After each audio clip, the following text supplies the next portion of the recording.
Good day, everyone. Today we will begin with the foundations of nutrition and examine why they matter in nursing practice. Nutrition is more than choosing healthy food. It involves what the body does with food to produce energy, maintain tissues, support growth, and protect health. We will also focus on the three energy-yielding macronutrients, carbohydrates, proteins, and fats, and briefly recognize the special role of water.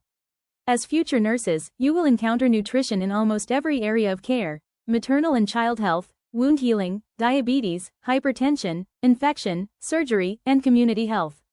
By the end of the lesson, you should be able to explain the major terms, compare the macronutrients, recognize signs of imbalance, and connect nutritional assessment with appropriate nursing interventions. Let us begin by clarifying the basic terms that we will use throughout the lesson.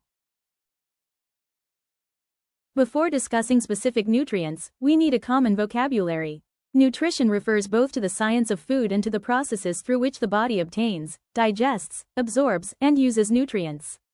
Food is what a person eats. Nutrition describes what happens to that food inside the body. Nutrients are the chemical substances in food that provide energy, build and repair tissues, and regulate body processes. Health is not simply the absence of disease. It includes physical, mental, and social well-being, all of which can be affected by nutritional status. Diet means a person's usual pattern of food and beverage intake. It does not automatically mean a weight loss plan. Diet therapy is a purposeful modification of that usual intake to help prevent, manage, or treat a health condition. During this lesson, keep 4 goals in mind. Identify nutrients, explain macronutrient functions and sources, discuss nursing responsibilities, and relate these concepts to the Philippine nutrition situation. The 6 major nutrient groups are carbohydrates, proteins, fats, vitamins, minerals, and water.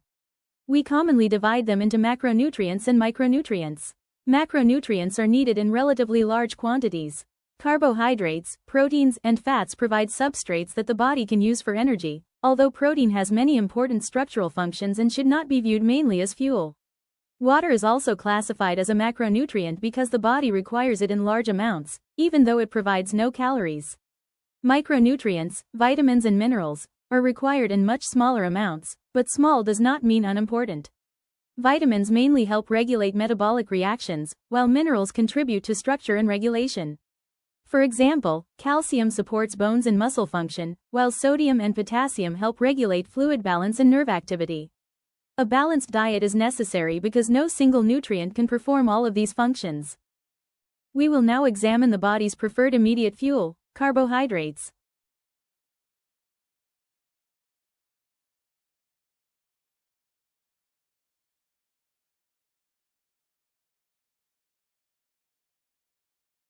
Carbohydrates are the body's preferred and most readily available source of energy, especially for the brain and nervous system.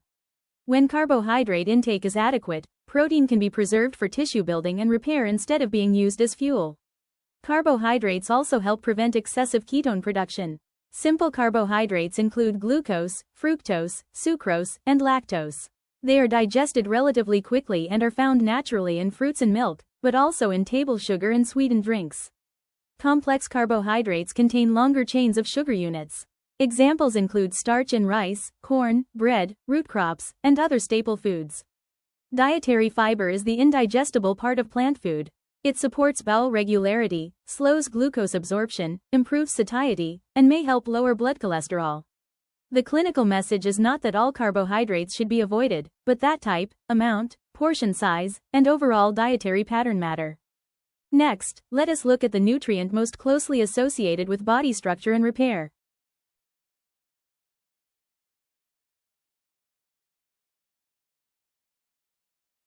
Proteins are essential for growth, tissue repair, immune defense, fluid and acid-base balance, and the production of enzymes and hormones. Proteins are built from amino acids. Essential amino acids cannot be produced by the body in adequate amounts, so they must be obtained from food. Non-essential amino acids can generally be manufactured by the body. Animal foods such as fish, eggs, chicken, meat, and milk usually provide all essential amino acids in sufficient proportions and are therefore called complete proteins. Many plant sources, such as mango, tofu, soybeans, nuts, and seeds, may be lower in one or more essential amino acids. However, plant foods can complement one another across the day. A familiar example is rice combined with mango. For nurses, protein adequacy is especially important when assessing children, older adults, postoperative patients, and people with burns, wounds, infection, or chronic illness. The third energy-yielding macronutrient is fat, which performs much more than an energy storage role. Fats provide 9 kilocalories per gram, making them the most concentrated source of dietary energy. They also insulate the body, cushion organs, form part of cell membranes, and permit absorption of vitamins A, D, E, and K2 essential fatty acids, linoleic acid, an omega-6 fat, and alpha-linolenic acid, an omega-3 fat, must come from the diet. Unsaturated fats are generally the better choice for cardiovascular health and are found in oils, nuts, seeds, and fatty fish such as sardines and mackerel. Saturated fats are common in fatty meats, butter, lard, and some coconut-based foods. Trans fats may be present in certain commercially baked or highly processed products. The goal is not to eliminate fat completely, because fat is essential. Instead, nurses should teach appropriate portions, healthier sources, and limitation of excessive saturated and trans fat intake.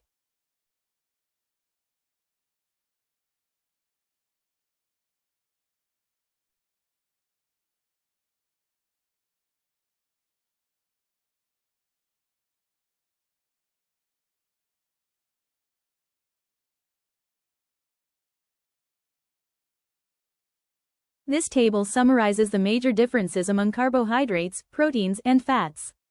Carbohydrates provide 4 kilocalories per gram and are broken down primarily into monosaccharides such as glucose.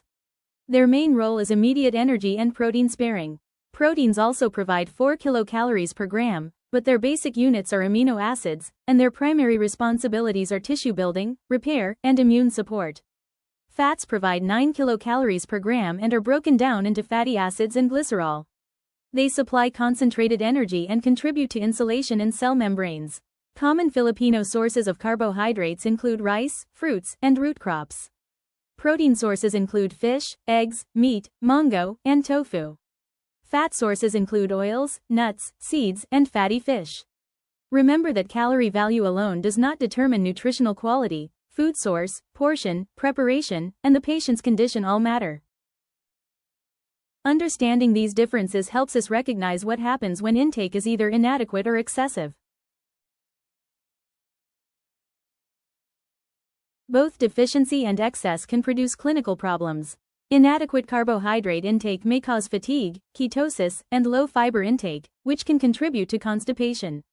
Excessive intake, particularly from added sugars and excess total energy, can worsen glycemic control and promote obesity. Ask specifically about sweetened beverages because patients may overlook liquid calories. Protein deficiency may cause muscle wasting, delayed wound healing, edema, and increased susceptibility to infection. Protein needs can rise during burns, trauma, pressure injuries, and recovery. On the other hand, very high protein intake may create added burden for susceptible patients with established kidney disease, so recommendations must be individualized. Inadequate fat can contribute to essential fatty acid deficiency and poor absorption of fat-soluble vitamins. Excessive saturated and trans fat intake increases cardiovascular risk. Nursing teaching should therefore emphasize balance, appropriate food choices, and referral when specialized diet planning is required. These imbalances become especially dangerous when malnutrition and infection reinforce one another.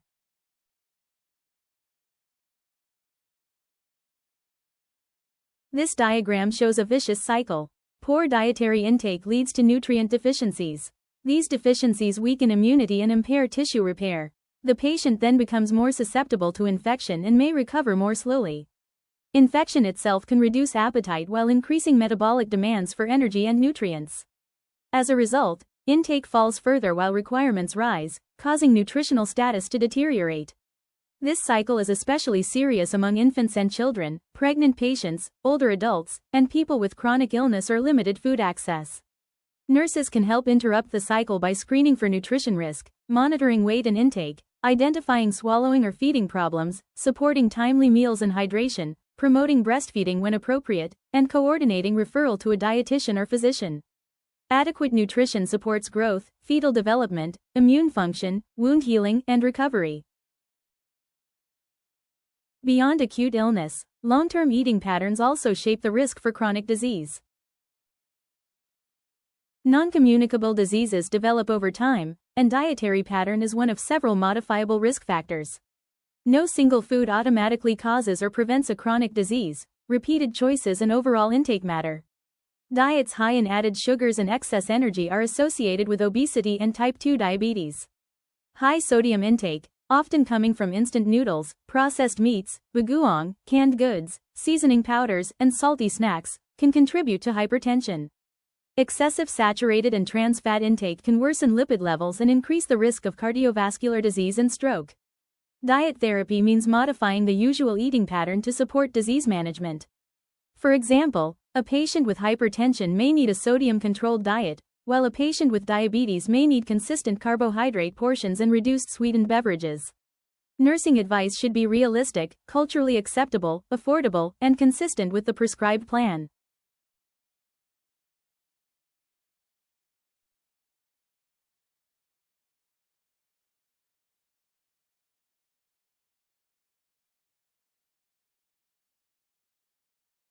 Nutritional care follows the nursing process. Assessment may be organized using ABCD. Anthropometric data include height, weight, body mass index, and recent weight change. Biochemical data may include blood glucose, lipid profile, and hemoglobin, depending on the clinical situation. Clinical assessment considers swallowing ability, muscle or fat wasting, edema, wounds, and the patient's disease state. Dietary assessment explores usual food and beverage intake, appetite, food access, supplements, cultural practices, and preferences. Based on the findings, the nurse identifies actual or potential problems, such as imbalanced nutrition or impaired swallowing. Planning involves measurable, patient-centered outcomes. Implementation may include risk screening, meal assistance, culturally appropriate teaching, intake monitoring, and referral to the dietitian. Evaluation asks whether weight is stabilizing, wounds are healing, glucose is improving, intake is adequate, and the patient can follow the care plan safely.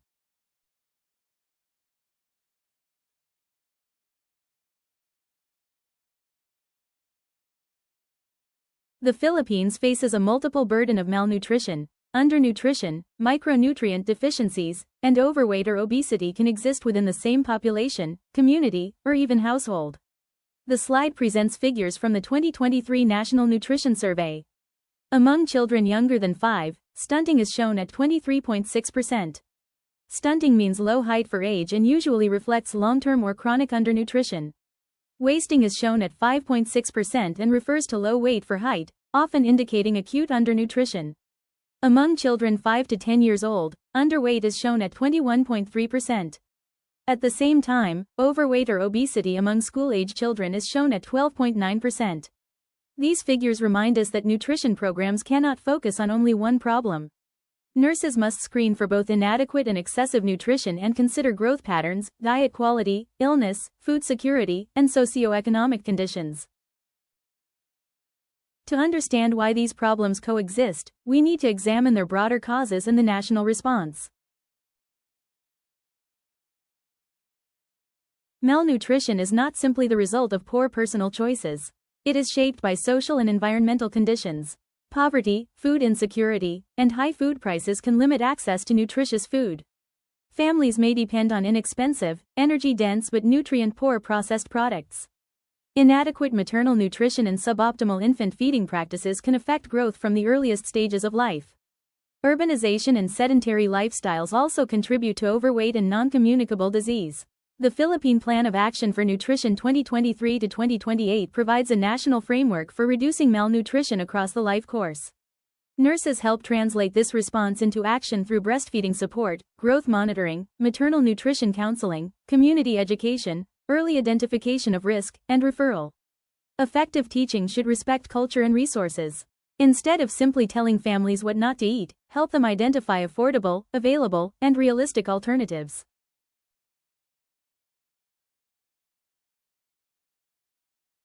Let us apply all of these concepts to a common clinical situation. Consider this 62-year-old Filipino man with hypertension and type 2 diabetes.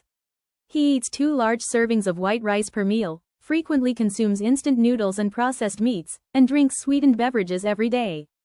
Which practices are worsening his risks? The large portions of refined carbohydrate may make glucose control more difficult. Sweetened drinks add rapidly absorbed sugar and calories, and noodles and processed meats may contain high amounts of sodium and saturated fat. However, telling him to eliminate rice completely is unnecessary and may be culturally unrealistic.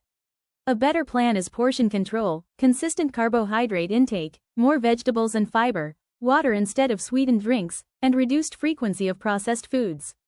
Affordable alternatives may include measured rice portions, brown or mixed rice when feasible, mango, vegetables, eggs, tofu, and locally available fish. Ask students to suggest one patient-centered goal and one way to evaluate whether the teaching was effective.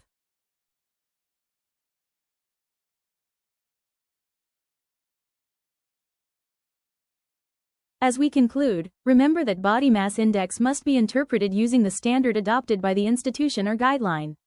The WHO global classification commonly identifies overweight beginning at a BMI of 25 kg per square meter and obesity at 30.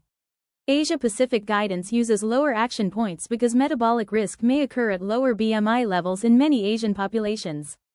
The slide also notes a Philippine adult overweight and obesity prevalence of 57.1% under the cited metric, so always confirm the definition and source before comparing estimates.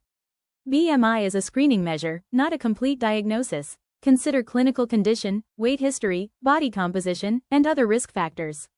Most importantly, nutrition is not solely the dietitian's responsibility. Nurses are often the first to notice poor intake, weight loss, swallowing difficulty, food insecurity, delayed wound healing, or misunderstanding of a prescribed diet. Safe, holistic care requires nutritional assessment, appropriate teaching, monitoring, documentation, and timely referral.